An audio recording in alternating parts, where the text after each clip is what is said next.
ما ينفعش العيد الكبير يجي علينا من غير ما نعمل حاجة حلوة. هنعمل النهاردة مع بعض سويس رول الشوكولاتة اللامع. هنعمله من غير شوكولاتة ومن غير مضرب بيض ومن غير دقيق اسبونج جاهز ومن غير اي حاجة ممكن تكلفنا. هنعمله بأقل التكاليف، وزي ما انتوا شايفينه كده هيطلع طري معايا وهش من جوه، وبجد طعمه خطير جدا. لازم تجربوه. سويس رول الشوكولاتة ده اسهل مما يمكن، وكمان هنعمله في الخلاط وبكوباية دقيق واحدة بس. لو لسه اول مرة بتشوفيني اهلا بيكي معايا في قناة وصفات موني. اول حاجة هنبدأ بيها المقادير بتاعتي. هجيب كوباية دقيق، ودي الكوباية اللي هعاير بيها كل المقادير اللي انا هستخدمها. هنزل عليها بباكو كامل بيكنج باودر، وهحطه كده على دقيق ومعاهم رشة ملح، وهنخل كل المكونات الجافة دي مع بعض. وكده المكونات الجافة جاهزة معايا. في الخلاط كوباية سكر، 3 معالق كبار كاكاو اسباني، ومعايا كمان كوباية لبن. هضربهم كده في الخلاط لحد ما يمتزجوا جدا مع بعض، وبعدين هنزل عليهم بشوية صغيرين من الزيت واحدة واحدة لحد ما اخلص كوباية الزيت بتاعتي كلها، لحد ما يتكون معايا صوص الشوكولاتة اللامع ده. يبقى احنا كده عملنا صوص شوكولاتة من غير شوكولاتة، طعمه خطير جدا واقتصادي وتحفة بجد. ينفع لأي تزيين كيك عندك او اي تورت، هينفع لحاجات كتيرة جدا وطعمه خطير. هشيل الكوباية دي على جنب، وباقي المقادير اللي في الخلاط اخدت منهم كوباية بس. هنزل بقى بالباقي كده، اي حاجة كده في الخلاط من الجناب هنزل بيها،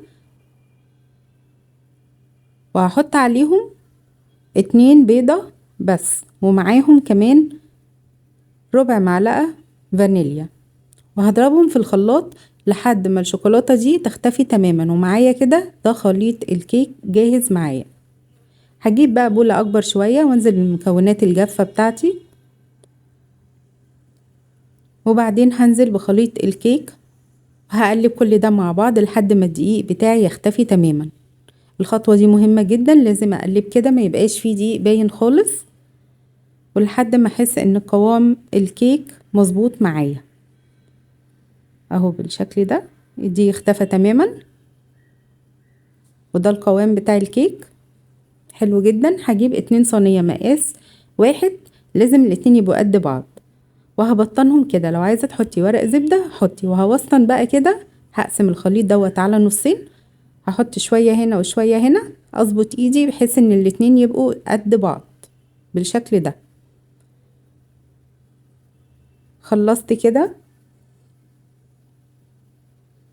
هاخد بقى الصينية بتاعتي واحاول ان انا اعملها كده من الجناب، واوزع خليط الكيك معايا في كل اتجاه لحد ما الصينية تبقى مظبوطة معايا بالشكل ده. وبعدين اخبطها جامد جدا على الرخامة كده، علشان لو في اي هوا جوه يطلع منها. وبرضو الصينية التانية وهكذا. هولع الفرن على درجة حرارة 180 الرف الوسطاني، واسيبها هتقعد معايا يدوب 10 دقايق وهتكون جاهزة. مش هنسيبها اكتر من كده. هعمل الكريمة قبل ما تستوى معايا. انا ما استخدمتش هنا كريم جونتيه، انا استخدمت كريمه لباني. نزلت عليهم بشويه سكر عادي من البيت بما ان الوصفه اقتصاديه، ونزلت عليهم كمان بميه، وبقت جاهزه معايا. هسيبها في التلاجة شويه على بال ما الكيك يبرد معايا. المهم الكيك بتاعي يبرد خالص. هجيب بقى كيسه، اي كيسه عندك تكون نضيفه، وهمسحها كده بالشكل ده. وهقلب بقى اول صينيه معايا، هتنزل معايا بكل سهوله اهو، طرية جدا وهشة بجد تحفة. المقادير مظبوطة، بس امشي عليها صح زي ما انا ما قلتلك. وبعدين هحط الحشوة بتاعتي اللي هي الكريمة. عايزة تعملي كريم جونتي اعملي، بس انا هنا استخدمت كريمة لباني، دي كانت متوفرة عندي. دي كريمة لباني اللي هي البودر مش السايلة، حلوة جدا، بتكون متماسكة اكتر وبتدي طعم غني اكتر. وبعدين هجيب الكيسة بتاعتي وهقلبها كده بالشكل ده، والف الرول بتاعي واحكمه كويس جدا. وخلي بالي ان انا ما احطش كريمه كتير علشان ما تطلعش مني كتير بره الكيسه او على الرخام. طيب علشان اظبط الشكل اكتر هجيب بقى حاجه كده طويله او اي عصايه كده عندك، وهبدا ان انا امسك الكيسه واشدها كده علشان الشكل معايا يطلع مدور ومظبوط اكتر. لو انتي بتعرفي تحكمي ايدك عادي، مش لازم الخطوه دي. وبعدين هلفها كده بباقي الكيسه. المهم ان احنا هنعمل الكيسه كده تبقى كبيره ما تبقاش صغيره عشان نقدر نلفها كويس ونحطها في التلاجة. وهعمل برضو الصينيه التانية بنفس الطريقه. انا هنا ما حطيتوش بقى خالص في الفريزر، هسيبه بس في التلاجة ساعه. سهل جدا مفيهوش اي حاجه، مش محتاج بقى ان انتي تسيبيه 4 ساعات ولا تاني يوم في الفريزر ولا الكلام ده خالص، هيكون جاهز معايا كويس جدا. حطيته كده سبته ساعه الكريمه بس تتماسك فيه لان الجو حر شويه. بصوا الكيسه هشيل منه بكل سهوله، الرول طالع مظبوط معايا ومدور. دي بقى كوبايه الشوكولاته اللي احنا شلناها من غير بقى ما تدهني من فوق كريم جانتيه تاني او كريمه لباني تاني. لا انا هحط كده صوص الشوكولاته على طول، مفيش اسهل من كده. تحفه. لو انتي عايزه تحطي على الوش كريم جانتيه او اي حاجه تانية ماشي اعمليه، بس لازم تدخليه في التلاجة شويه وتخففي كمان الصوص دوت بحبه لبن وتقلبيهم كويس جدا، هيبقى سهل معاكي وتقلبيه كده على الرول من فوق. انا عملته هنا بابسط طريقه. وهشيل بقى الحروف بالشكل ده، شلت الحروف كلها.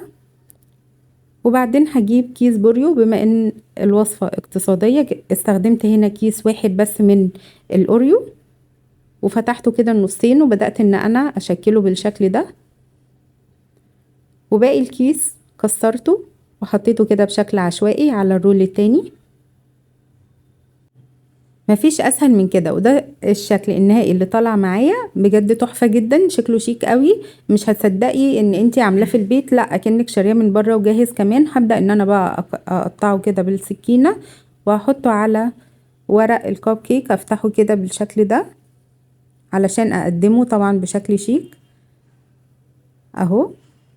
بصوا يا جماعه جميل ازاي، انتوا شايفين 2 بيضه بس هيعمل لي كل قطع السويس رول دول. شوفوا انتوا من بره بتجيبوا بالذات السويس رول الاوريو بيكون غالي ازاي، احنا عملناه من لا شيء. يعني يا جماعه كوبايه دي واحده هتطلع معايا الكميه دي كلها، و2 بيضه بس، ومش هنستخدم ولا مضرب ولا اي حاجه، سهل جدا لازم تجربوه. بس كده دي كانت وصفتي النهارده، اتمنى ان هي تعجبكم، والسلام عليكم ورحمه الله وبركاته.